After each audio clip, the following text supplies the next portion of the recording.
है। वृंदावन की लताओं में से जो ओस निकलती है उसका स्नान होता है। और जब हम वाणी जी का पाठ करते हैं तो वाणी में जो रस निकलता है उसका स्नान करता है। और हमारे यहाँ वृंदावन के रसिक कभी कभी कोई मिलने जाता है तो वो रसिक से कहते हैं, बोले आज तो बड़ा आनंद आया, बोले आज तो हमने वृंदावन में 5 नदियों में स्नान किया। बोले वृंदावन में 5 नदी कहां से आई? ले दे के एक यमुना है, काहे में स्नान किया? बोले हाँ आज तो बड़ा गजब हुआ। पहले हम उठकर यमुना जी का स्नान करने गए, यमुना जी का स्नान किया, फिर हमने सुधा निधि जी के अमृतमय रस में स्नान किया, फिर हमने श्री चतुरासी जी का लीला रस में स्नान किया उसकी सरिता में, फिर हमने यमुना अष्टक में स्नान किया, हमने स्फुट वाणी में स्नान किया, सेवक वाणी के रस में स्नान किया। 5 नदियों का स्नान हुआ कि नहीं? तुम्हारे इलाहाबाद में तो 3 ही नदी है, हमारे वृंदावन में तो 5 नदी। भावना की चीज है, भावना। अपने हृदय को जितना भावुक बनाते चले जाएंगे हम श्री जी के समीप और हरिवंश महाप्रभु के समीप उतने ही निकट पहुंचते चले जाएंगे। तो ये सेवक जी महाराज इसमें हृदय को खाली कर रहे हैं। जब ये कचरा साफ हो गए तब तो ये रस आकर टिके ना। तो ये कचरा हमारे चित्त का निकाला है, ये बहुत महत्वपूर्ण बात है। तो इसलिए बोले कि स्नान किया जप तप नहीं, बोले ज्ञान ध्यान तहाँ सकल प्रयास, सुनहु रसिक हरिवंश विलास, श्री हरिवंश सही गाई हों। बोले इसमें न कोई ज्ञान है न इसमें कोई कर्म है, ये सब एक प्रयास मात्र है। सहज भजन, सहज और सहज भजन प्रेमी का होता है। जहां हरिवंश प्रेम उन्माद, तहां तहां स्वार्थ निस्वाद, वाद विवाद तहां नहीं।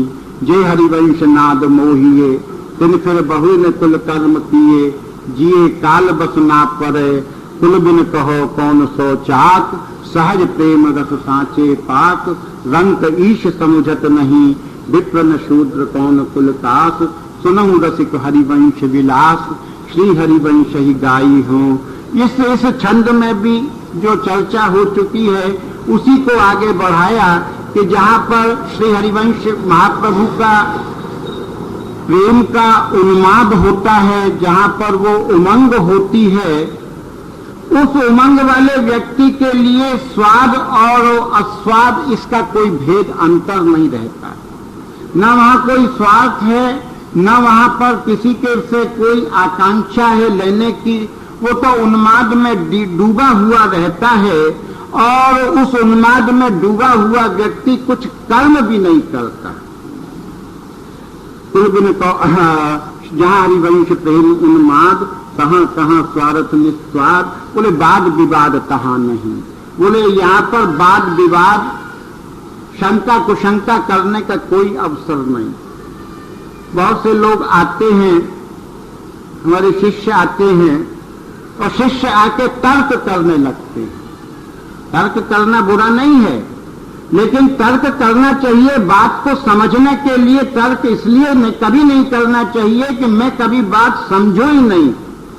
2 तरह की बात, एक के बाद दूसरा, दूसरे के बाद सवाल करता चला जाता है।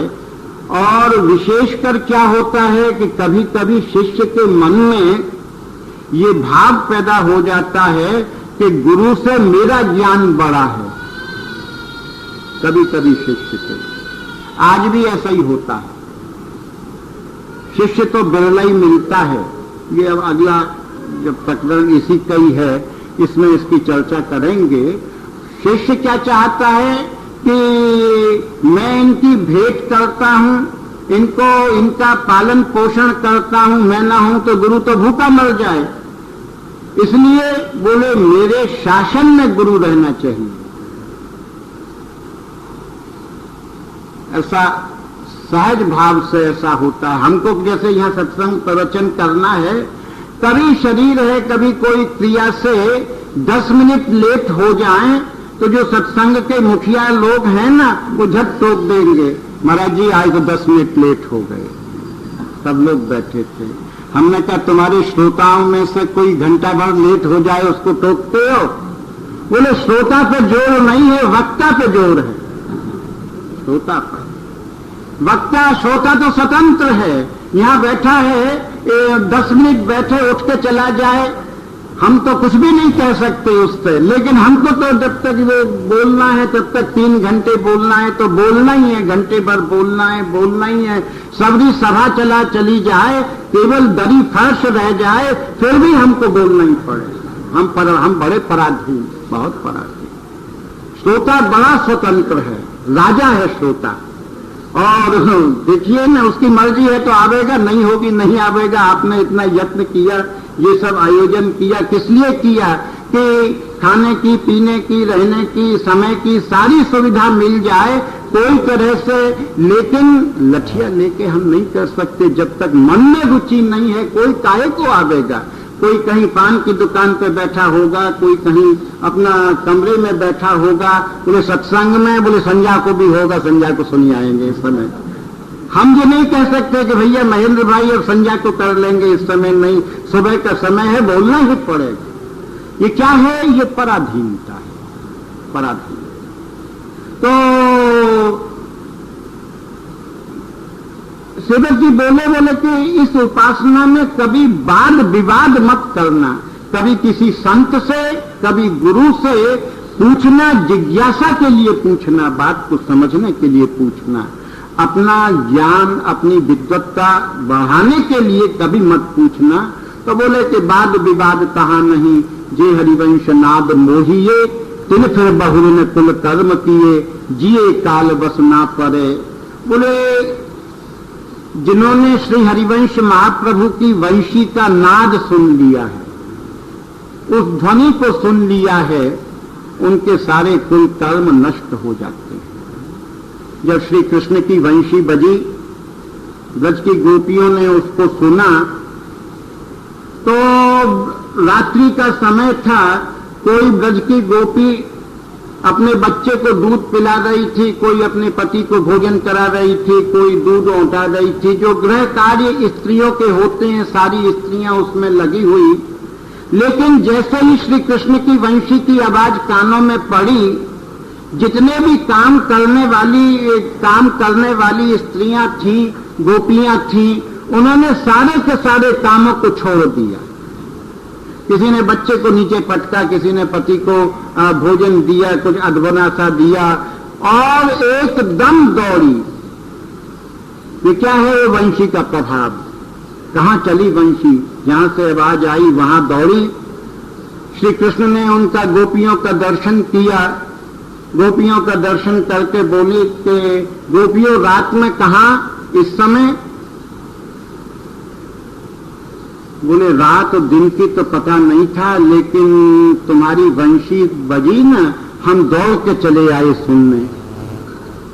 बोले बड़ी पागल हो, मेरा तो काम ही, मेरा नाम ही मुरली वाला है, मैं तो वंशी बजाता ही रहता हूं। तुमको रात में अकेले जंगल में एक पर पुरुष के पास में नहीं आना चाहिए। गोपियां ठगी की ठगी रह गई, वायरे छोड़े। 7 बरस का लड़का और पर पुरुष बोलता है, 7 बरस का लड़का। तुझमें तो बड़ा भारी ज्ञान आ गया है, तू स्त्री और पुरुष का भेद समझता है क्या? ये तो उम्र ऐसी होती है कि ये जानने में ही नहीं आता कि स्त्री क्या होती है, पुरुष क्या होती है। बहुत बड़ा उपदेशक बन गए। बोले नहीं, उपदेशक नहीं, मैं तो वैसे ही कह रहा हूं कि एक विवाहिता स्त्री को अथवा कुंवारी स्त्री को किसी भी पर पुरुष के साथ में, अकेले में, एकांत में, जंगल में, कहीं तुम्हारे पतियों ने देख लिया तो गजब हो जाएगा कि ये, और वो तुमसे तो कोई कुछ नहीं कहेगा, मेरी पिटाई जरूर कर डालेंगे कि तू रात में अकेले में स्त्रियों को बुलाता है। गोपियां का हृदय कातर हो गया। बोले कृष्ण, हमने तो ऐसा नहीं समझा था कि तुम हमको बुलाकर गालियां दोगे। हमने तो तुम्हारी वंशी के नाद को सुना, और वंशी की नाद को सुनकर इसके रस से आकर्षित होकर आ गए और तुमने हमारे ऊपर जो अपमान किया है और धर्म नीति, ये तुम बताओ कि तुमसे पूछा कौन ने, उपदेश मांगा किसने तुमसे? बोले नहीं, उपदेश की बात नहीं है, ये सब प्रेम दीवाने, ये सब बातें आपको करने की आवश्यकता नहीं। कारण बोले कि वंशी का एक लक्ष्य होता है। ये जो हरिवंश है ना, ये हरिवंश इसका लक्ष्य महाप्रभु जी ने दिया। आप लोगों ने पढ़ा ही होगा, शरद पूर्णिमा पे गान करते हैं उस पद का, मोहन मदन त्रिभंगी में, तो उसमें महाप्रभु जी ने इस ब्रज की गोपांगनाओं का रास का केवल 6 पंक्तियों में पूरी रास पंचाध्यायी को खोल के पटक दिया है। महाप्रभु जी बोले मोहन बेनु बजावे, इहरब नारी बुलावे, आई ब्रज नारी सुनत वंशी रव गृहपति बंधु विसारे, दर्शन मदन गोपाल मनोहर मनसिज ताप निवादे, हर्षित बदन बंक अवलोकन सरस मधुर धुनि गावे, मधुमय श्याम समान अधर धरि मोहन बेनु बजावे। 6 पंक्ति हैं, 6 पंक्तियों में, और पूरी रास पंचाध्यायी इसी में समाहित है। बोले मोहन बेनु बजावे, बोले मोहन श्री यमुना जी के तट पर वंशी वट के निकट खड़ा होकर वंशी बजा रहा है। इहरब नारी बुलावे, प्रत्येक ब्रज की गोपियों को संकेत कर करके आवाज दे रहा है, आओ आओ आओ। श्रीमद् भागवत में यहाँ तक लिखा कि बंशी बजाते में जिस गोपी को संदेश भेजा, निमंत्रण भेजा, उसको ये भी आदेश कर दिया कि इस रंग का लहंगा पहन के आना, इस रंग की कंचुकी पहन के आना, इस रंग की ओढ़नी पहन के आना, इससे तू बड़ी सुंदर लगेगी, तेरा काजल मोटा होगा, तेरा काजल छोटा होगा। ये सब वंशी ने इसके माध्यम से सारा संदेश दे दिया और निमंत्रण दिया। बोले एहलब नारी बुलावे, आई ब्रज नारी सुनत वंशी रब। वो जो वंशी का रब, वंशी का स्वर जब ब्रज की गोपांगनाओं के कानों में पड़ा, अपने सारे कुल कर्मों को छोड़कर आई ब्रज नारी सुनत वंशी रब गृहपति बंधु विसारे। कैसे आई? बोले अपने घर को छोड़ा, अपने बंधुओं को छोड़ा, अपने परिवार को छोड़ा, ममता के जितने बंधन हैं उन सबको काटा। बोले आई ब्रज नारी सुनत वंशी रब गृहपति बंधु विसारे। बोले दर्शन मदन गोपाल मनोहर मनसिज ताप निवादे। बोले जब आकर उस ललित त्रिभंग लाल जी का दर्शन किया, चरण के ऊपर चरण, कटी मटकी हुई, हस्त कमल में वंशी धारण करके घुंघराली अलकावली पवन के वेग से जब लहरा रही थी, उस मनोहर छवि का दर्शन किया, तो उस छवि का दर्शन करने से का क्या फल मिला? बोले मनसिज ताप निवारे। ये जो जीव के हृदय में काम होता है, ये प्रभु का दर्शन करने मात्र से मिट जाता है, ये निश्चित बात है। काम को मिटाने का कोई दूसरा साधन नहीं। तो कृष्ण के रूप लावण्य को देखकर ब्रज की गोपियों के अंदर कुछ अगर थोड़ा बहुत कहीं कोई कसर रह गई हो, तो जैसे ही उन्होंने उसका दर्शन किया, उस दर्शन करते से ही काम भाव समाप्त हुआ और प्रेम भाव का जागरण हुआ। और उस प्रेम भाव से क्या देखा? बोले कि मनसिज ताप निवादे, हर्षित बदन। जब प्रेममय चित्त हो गया तो दर्शन में क्या मिला? बोले कि हर्षित बदन, लाल जी का मुखारबिंद अत्यंत प्रसन्न है। हर्षित बदन, बंक अवलोकन, उनकी जो दृष्टियां हैं ये टेढ़ी हैं, बंक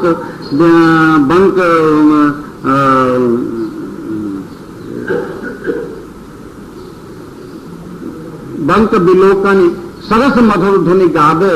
बोले वंशी को अपने अधरों पर रखकर धीरे धीरे उसमें से नाद निकल रहा है और वंशी की ध्वनि से, उसके शब्द से, स्वर से सारा वृंदावन गूंज उठा है।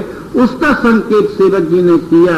बोले कि जिन्होंने श्री लाल जी की वंशी का नाद सुन लिया, फिर वो कोई भी कुल कर्म बाह्य किसी संसार के मतलब के नहीं रहते।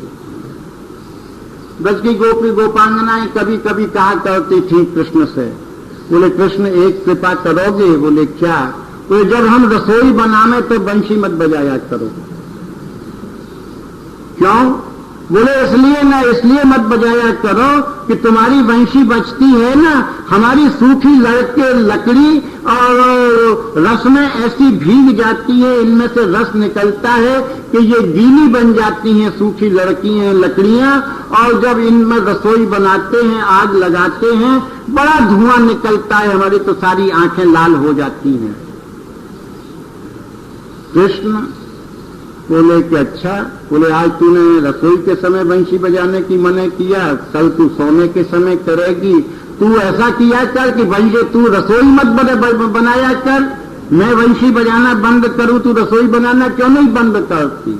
बड़ा झगड़ालू है ना, झगड़ालू, सहज अपने आगे किसी की बात को मानने वाला नहीं। तो बोले कि ये जो बंशी का जो स्वरूप है, सेवक जी ने ऐसा एक मर्म की बात कही है कि वंशी की ध्वनि को सुनो, इससे क्या होगा? बोले धीरे धीरे धीरे धीरे संसार तुम्हारा विस्मृत हो जाएगा।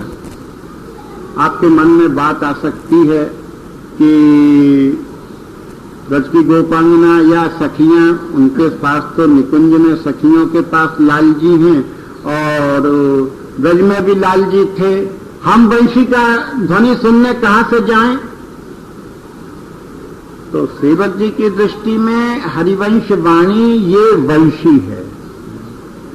बोले आप चतुरासी जी का, सुधानिधि जी का, ईश्वर वाणी जी का, यमुनाष्टक का अगर आप पाठ करते हैं अथवा सुनते हैं तो ये वंशी नाद है।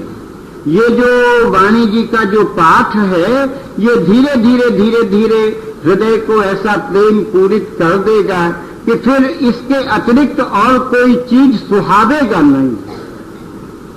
ये सहज इसका प्रभाव है। इसलिए सेवक जी बोले कि इस वंशी के नाद के निकट में संपर्क में रहो, वाणी जी का पाठ करो।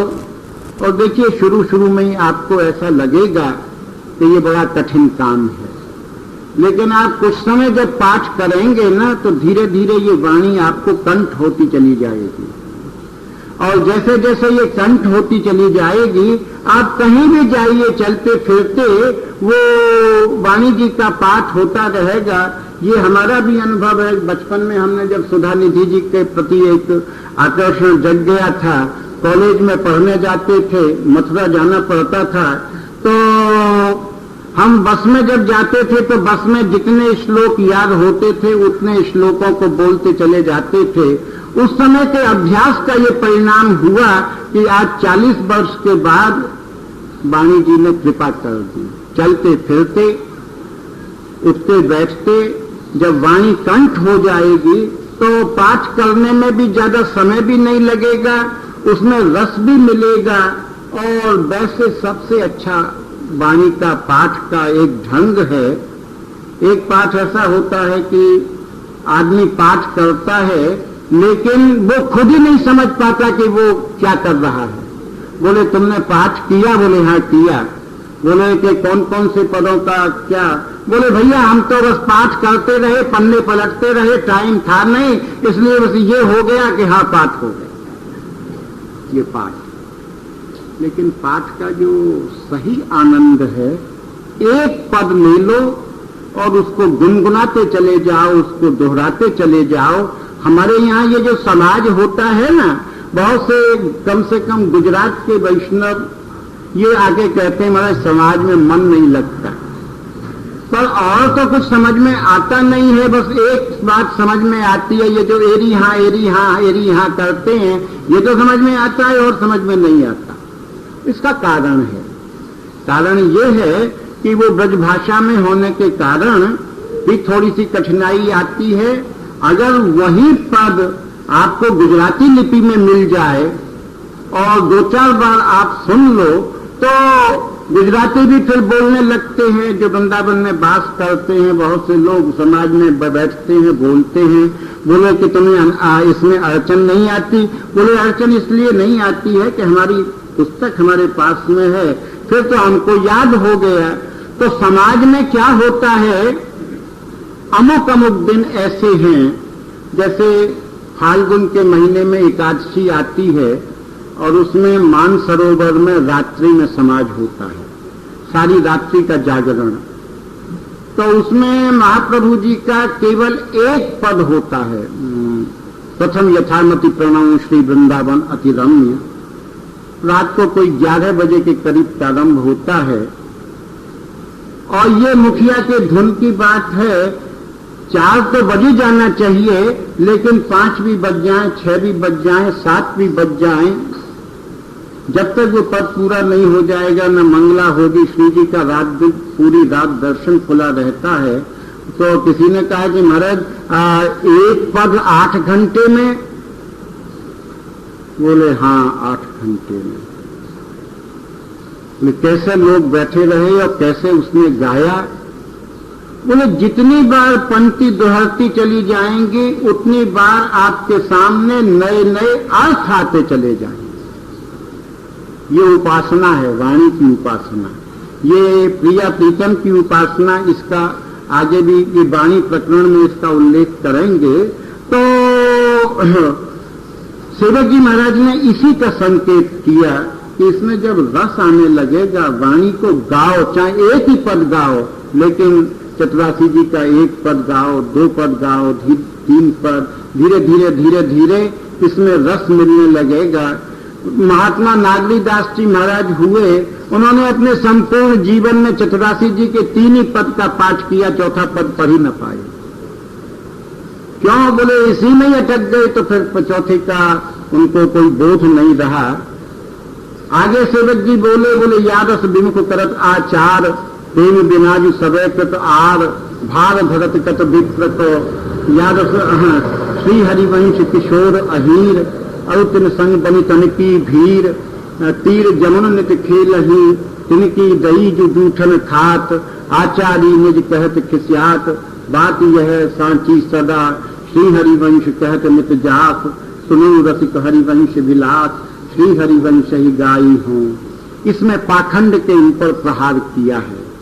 बोले जो इस रस के विपरीत जो लोग आचरण करते हैं और उनका जो प्रेम है, प्रेम को धीरे धीरे काटते रहते हैं आचरण में, बोले ऐसे लोगों से सावधान रहना पड़ेगा। बोले कारण, बोले कि ऐसे लोग बड़ी बड़ी ऐसी धारणाएं अपने मन में पाल लेते हैं जिससे कि उनके अंदर एक चित्त में कठोरता आती चली जाती है, जाति पाति का बंधन ले बैठते हैं। बोले अगर जाति का ही बंधन मानते हो तो कितनी बड़ी बात कही सेवक जी ने। बोले श्री हरिवंश किशोर अहीर, बोले श्री हरिवंश के जो प्रीतम, उनके जो इष्ट आराध्य जो लालजी हैं, उनकी जाति तो अहीर की है, अहीर थे लालजी। बोले सब लोग उनकी जूठन खाते हैं। कहना नहीं चाहिए, ये असल में सेवक जी ने थोड़ा प्रहार किया है, दोष का दर्शन कराया है वल्लभ कुल के ऊपर। इन्होंने अपने अनुयायियों को इतना कट्टर बनाया कि ये लोग किसी दूसरे ठाकुर का दर्शन करने में अपराध मानते हैं, ये लोग किसी दूसरे को प्रणाम करने में अपमान मानते हैं, ये लोग किसी दूसरे ठाकुर का प्रसाद लेने में अपराध मानते हैं। नहीं नहीं नहीं नहीं, हम प्रसाद नहीं ले सकते, अगर ले लेंगे तो बोले अन्याश्रय हो जाएगा। एक शब्द गढ़ रखा है, अन्याश्रय। हमारे पास भी एक वल्लभकुल का व्यक्ति आता था, सत्संग में आता था, लेकिन सीधा आके खड़ा हो जाता था, दंडवत नहीं करता था, वैसे खूब हंस हंस के बात करे। हमने कहा भाई हमको कहना तो नहीं चाहिए क्योंकि अपने विषय की बात है, लेकिन तुम हमारे पास काहे को आते हो? बोले महाराज आप बोलते बहुत अच्छा हो तो आपकी वाणी सुनने के लिए आता हूं। तो बोले हमसे कुछ लेते हो, आप हमको दंडवत नहीं करते, प्रणाम नहीं करते, तो सामान्य शिष्टाचार की बात है।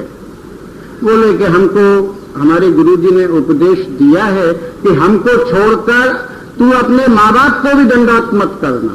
तो ऐसे भी पत्ते वल्लभ कुल के हमने माता पिता का दंडवत प्रणाम करने को निषेध बता दिया। बोले हाँ, किसी संत को, किसी भी बड़े को, पूज्य को शिष्टाचार में भी प्रणाम मत करना। क्यों नहीं करना? बोले अन्याश्रय हो जाएगा, अन्याश्रय। हमने कहा अन्याश्रय होगा कि नहीं होगा, लेकिन तुम्हारा मूर्खाश्रय जरूर है, तुम्हारी मूर्खता प्रकट हो रही है, वस्तु का तुमको कोई बोध नहीं। हमने कहा एक बात बता दो, तुम्हारी हम सारी बात मान लें, क्या करते हो तुम? बोले नौकरी करता हूं, ऑफिस जाता हूं। हमने तुम्हारा जो बॉस है, मालिक, अफसर, वो जब कभी बुलाता है उसको हाथ जोड़ते हो कि नहीं? बोले महाराज वहां तो जोड़ना पड़ता है, पेट जुड़ा हुआ है, उससे तो पेट जुड़ा हुआ है, इसलिए हाथ जोड़ना पड़ता है। अगर हाथ न जोड़ूं तो नौकरी से बाहर निकालूं। उसमें अन्याश्रय नहीं हुआ। बोले उसमें तो अन्याश्रय कैसे हुआ? महाराज जी ने भी कह दिया, हमारे गुरु जी ने, कि नहीं ऐसे उसके सेठ को हाथ जोड़ लो, लेकिन किसी संत को मत जोड़ो। उसके ऊपर ये प्रहार किया कि जब तुम इतने ही कर्मकांडी और पवित्र ब्राह्मणवादी हो, तो ये कृष्ण तो अहीर हैं, इनकी जूठन कैसे खाते हो? इनके जूठन खाने से तुम्हारा ब्राह्मणत्व खत्म नहीं होता। बोले श्री हरिवंश किशोर अहीर अरुतन संग बनितन की भीर तीर जमुन नित खेल ही। बोले तिनकी दई जो जूठन खात आचार्य निज कहत किस्यात बात यह साची सदा। बोले इसके बाद भी अपने को आचार्य मानते हो, अहीर की झूठन खाकर तुम्हारा कौन सा स्वरूप सच्चा, कौन सा स्वरूप झूठा? इसलिए बोले प्रेम के मार्ग में हरेक से प्रणाम करना यही श्रेष्ठ है। बहुत से लोग प्रणाम को बड़ा निम्न कोटि की बात समझते हैं, लेकिन प्रणाम करने से आशीर्वाद मिलता है। बोले तिनकी दही जो जूठन खात आचार्य निज कहत खिसियात बात यह साची सदा। क्योंकि अनन्यता है ना, अच्छा है, अनन्यता होनी चाहिए भी, लेकिन कट्टरता नहीं होनी चाहिए। अनन्यता होनी, अनन्यता का आशय क्या है? बोले जहां भी देखें वहां पर अपना इष्ट, अपना गुरु, अपना धाम दिखाई पड़े, उसका नाम अनन्यता। तो अनेक बार हमारे मन में भी यही मन में एक भ्रम था कि राधा कृष्ण की उपासना करने वाले को बिहारी जी का दर्शन नहीं करना चाहिए, राधा रमण जी का दर्शन नहीं करना चाहिए, राम जी का दर्शन नहीं करना चाहिए, ऐसा मन में धारणा थी। लेकिन एक घटना ऐसी घटी कि उसने वो सारा भ्रम का निवारण कर दिया। तो सेवक जी ने कहा कि अनन्य बनना, लेकिन कट्टर बनकर अपराधी मत बन जाना, इसमें बड़ा भारी गजब हो जाएगा। बोले इसलिए श्री हरिवंश तिनकी दई जो जूठन खात आचार्य निज कहत स्थितियात बात यह सांची सदा। श्री हरिवंश कहत नित जास। हरिवंश महाप्रभु ने इसीलिए शुद्ध उदार प्रेमी बनाने की बात कही। आगे बोले निषदन कहत पुकार पुकार स्तुति करहु देव को गारि हारि न अपनी मानी हो। श्री हरिवंश नाम बल लहो श्री हरिवंश सुजस मन रहो। श्री हरिवंश चरण नहीं तजो रहो शरण हरिवंश की।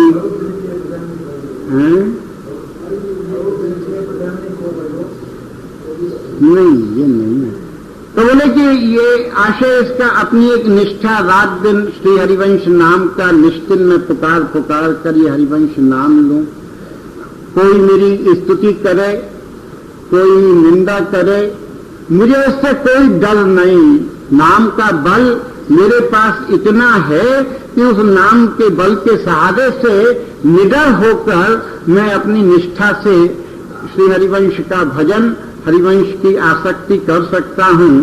आखिर में बोले, ये बड़ी एक महत्व का उनका पद है कि जे हरिवंश प्रेम रस झिलो, ये पैमाना दिया है। ये जो पिछला जो सारे छंद हैं उनका इसमें निचोड़ है कि जे हरिवंश प्रेम रस झिले, क्यों सो हैं लोगन में मिले, गिलो काल जग देखिए, कर्म सकाम न कबहू करें, स्वर्ग न इच्छें नरक न डरें, धरें धर्म हरिवंश को, श्री हरिवंश धर्म निर्वहें, श्री हरिवंश प्रेम रस नहें, ते सब श्री हरिवंश के सेवक शरण रहे गुण गाय, संतत रसिक सुनहु चित नहीं कि कहाँ हम चले गए।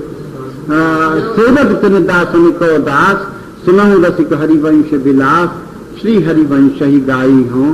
बोले कि जे हरिवंश प्रेम रस झिले, बोले जो जीव, जो भाग्यशाली व्यक्ति श्री हरिवंश ने जिस प्रेम के रस को प्रकट किया है, उस रस में, जिसके हृदय में वो रस उतर गया है, जिसके हृदय में वो रस झिलमिलाने लगा है, बोले वो ऐसा व्यक्ति लोगों में बैठने में शोभित नहीं होता, वो व्यक्ति संसार में शोभित नहीं होता। क्योंकि संसार जो बात करता है वो अपने सुख की, अपने स्वार्थ की बात करता है, और हरिवंश धर्मी जो है वो जो बात करता है वो दूसरे के सुख की बात करता है, निष्कामता की बात करता है, प्रेम की बात करता है। तो हमारा और इस संसार का स्वभाव मेल नहीं खा सकता, ये पहचान है। जब हम भजन करें, इस मार्ग में आवे, क्योंकि देखिए सेवक जी की वाणी है ना, तो सेवक जी की वाणी एमए का कोर्स है और पढ़ाना उसको पढ़ रहा है जो कि पहली कक्षा का विद्यार्थी है, इसलिए थोड़ा अजनबीपन लग सकता है, लेकिन कठिन नहीं है, असंभव नहीं है।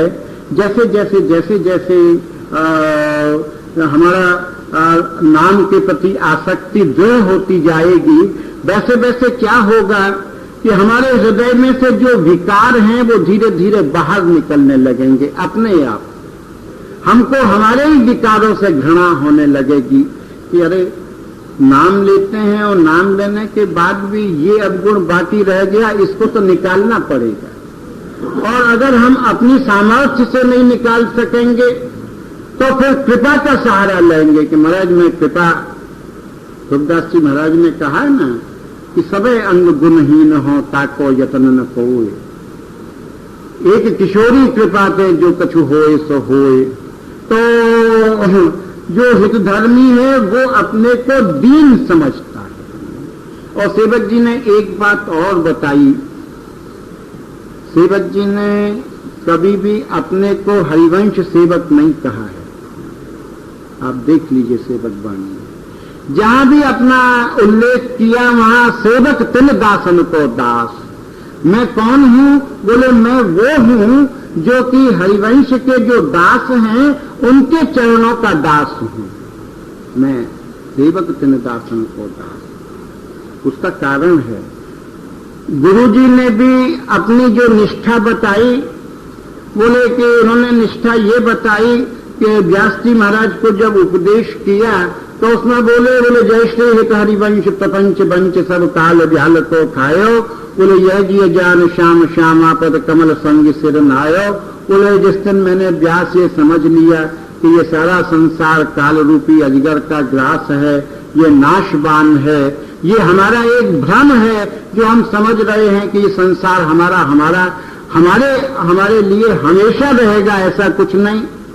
नदी नाव संयोग है, जब तक हमारा योग श्री जी ने आयु बांध रखी है उतनी देर तक इस संसार के रंगमंच पर जीव को खेलना है, तब तक ही हमारा बाप, हमारी माँ, हमारी पत्नी, हमारे बच्चे, तो जिस दिन वहां से डोरी खिंचेगी ऐसे चले जाएंगे कि लोग पूछें, जब समाचार मिले कि वो तो गए, बोले गए अभी तो बात करके आए थे, बोले हाँ बात करते ही करते चले गए, न कुछ कह गए न सुन गए। तो ये जो नाशवान संसार है, इस नाशवान संसार में महाप्रभु जी बोले व्यास मैंने क्या किया? बोले जो प्रभु के जो भक्त हैं उनके चरणों में प्रणाम किया। सेवक जी बोले गुरु जी ने हरि भक्तों के चरणों में प्रणाम कर दिया तो मैं कहाँ प्रणाम करूं? मेरा अपना माथा कहाँ टिके।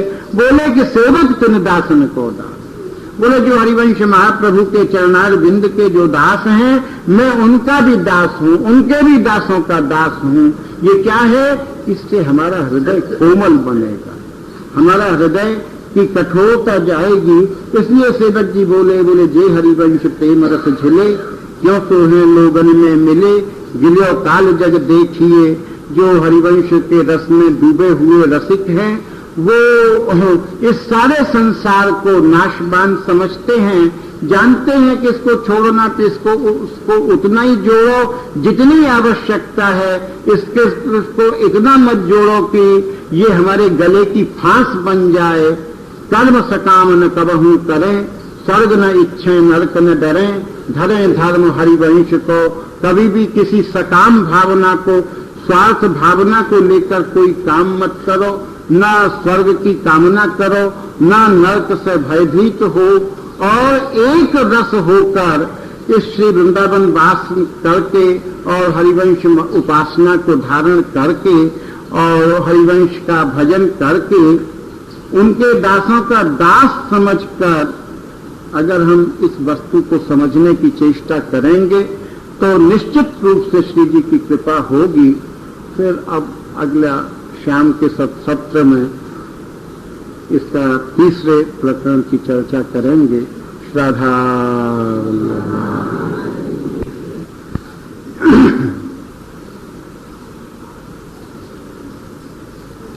अभी तक सेवक वाणी जी के 2 प्रकरण की चर्चा यहाँ हुई है। हाँ, जाए तो बंद कर दे भैया।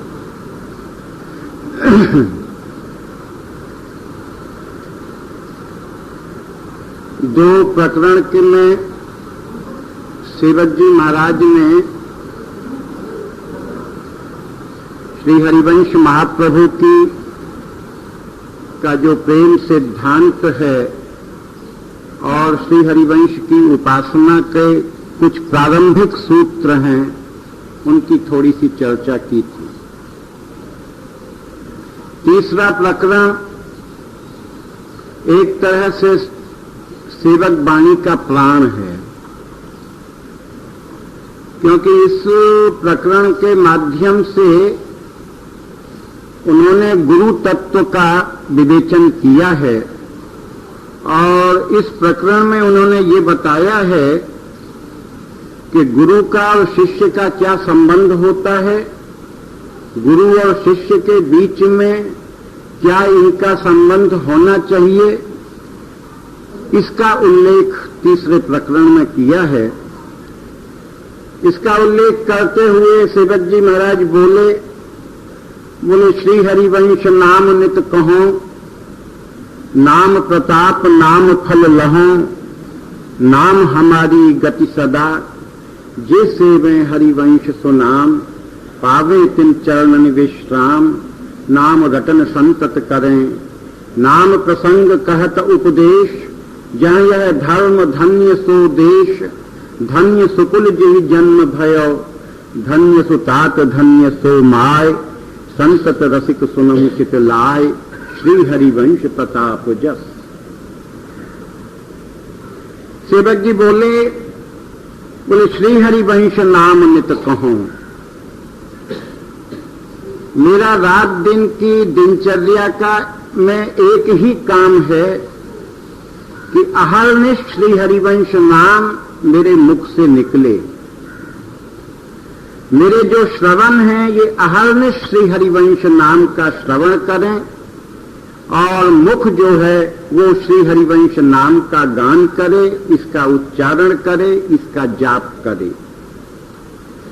हम लोग जब नाम का जाप करते हैं तो नाम के जाप में हमारी कोई अभिलाषा होती है, हमारी कोई मांग होती है, क्योंकि देखिए भजन कोई भी ठाकुर के लिए नहीं करता, अपने स्वार्थ के लिए करता है, ये जगत की रीति है। हम उसका कुछ फल चाहते हैं। अनेक लोग ऐसे हैं जो पहले खूब भजन करते थे बाद में भजन करना छोड़ दिया। जब उनसे किसी ने पूछा कि आप पहले तो खूब जाप करते थे, अब आपने क्यों छोड़ दिया? बोले कि खूब बरसों इसमें जाप करके देखा, लेकिन कोई आनंद नहीं मिला, बेकार परिश्रम मात्र है। संसार भी छोड़ो, यहाँ कुछ आनंद मिले नहीं तो ऐसे भजन को करके क्या करें, हमने इससे किनारा कर लिया। ये भजन कब छूटता है? भजन तब आदमी छोड़ता है जब उसका कोई स्वार्थ पूरा नहीं होता, क्योंकि हमारे भजन के पीछे हमारा व्यक्तिगत स्वार्थ छिपा हुआ है। ये काम बने तो मैं भजन करूं, तो मांग करता है, श्री जी से मांगता है मेरे भजन को सफल करो, मुझे कुछ प्रदान करो। तो सेवक जी ने भी श्री हरिवंश नाम नित कहो ये कहकर एक मांग रखी है बड़ी विलक्षण। वो मांग क्या है कि उन्होंने कोई संसार की वस्तु को नहीं मांगा, उन्होंने किसी आध्यात्मिक अथवा कोई अलौकिक वस्तु को कि मुझे भजन नाम लेने से मुझे वैकुंठ मिले, मुझे मोक्ष मिले, ये कामना नहीं की। सेवक जी ने बड़ी सहज कामना की कि श्री हरिवंश नाम नित कहो, नाम प्रताप नाम फल लहो। अगर श्री हरिवंश महाप्रभु जी पूछे कि सेवक तू हमारा बड़ा नाम का स्मरण करता है, बोल हम बहुत प्रसन्न है, क्या चाहता है? बोले महाराज जी अगर आप वास्तव में प्रसन्न हैं तो मैं ये चाहता हूं कि मेरे नाम के जप का ये फल मुझे मिलना चाहिए कि मैं हमेशा नित्य निरंतर नाम लेता रहूं। बड़ा कठिन काम है। हमारे यहाँ के महात्माओं ने कहा कि व्यक्ति यत्न जन्म जन्म तक यत्न करता है, लेकिन उसके बाद भी मुख से नाम नहीं निकलता। यत्न यत्न जन्म जन्म तक वर्षों तक भजन करता है, लेकिन नाम नहीं निकलता। और विशेषकर जब हमारा यहां से जाने का समय आता है ना, उस समय तो नाम बिल्कुल दूर हो जाता है, छिटक जाता है। लोग कहते हैं कि अब जाने का समय है, कुछ नाम लो, लेकिन उस व्यक्ति का चित्त है या तो पत्नी में जाता है या पुत्रों में जाता है या कोई धन संपत्ति में जाता है, इशारा करता है, बोल बंद हो जाता है, इशारा करता है याद रखना वहां पर वो रखा है, वहां पर वो रखा है। बोले रखा है वो तो यहीं रखा है, तुम तो साथ ले नहीं जाओगे, इसको कम से कम नाम तो लो, जाने का समय नहीं निकलता। और ये हमारे और आपकी बात नहीं है। बड़े बड़े संत, बड़े बड़े रसिक, हमारे बगीचा में एक संत रहते थे, बहरे बाबा करके बोलते थे, उनसे बहरे थे, बड़े उच्च कोटि के संत। और उनकी स्थिति ऐसी थी कि वो सेवा करते थे। तो हमने पूछा बाबा तुम्हारा सारा समय सेवा में निकल जाता है, वाणी जी का पाठ कब करते हो? बोले महाराज मैंने अब वाणी का पाठ करना छोड़ दिया है। क्यों? बोले अब आवश्यकता नहीं है, मेरे जो कान हैं ये वाणी का पाठ करते रहते हैं, अर्थात कानों में वाणी सुनाई पड़ती रहती है, वाणी इतनी सिद्ध हो गई। यहां पहुंचना है। छोटे मोटे भजन से काम नहीं चलेगा, छोटे मोटे स्मरण से काम नहीं चलेगा। चित्त को वहां पहुंचाना है कि हम सारी क्रिया बंद कर दें, लेकिन नाम चलता रहे। नाम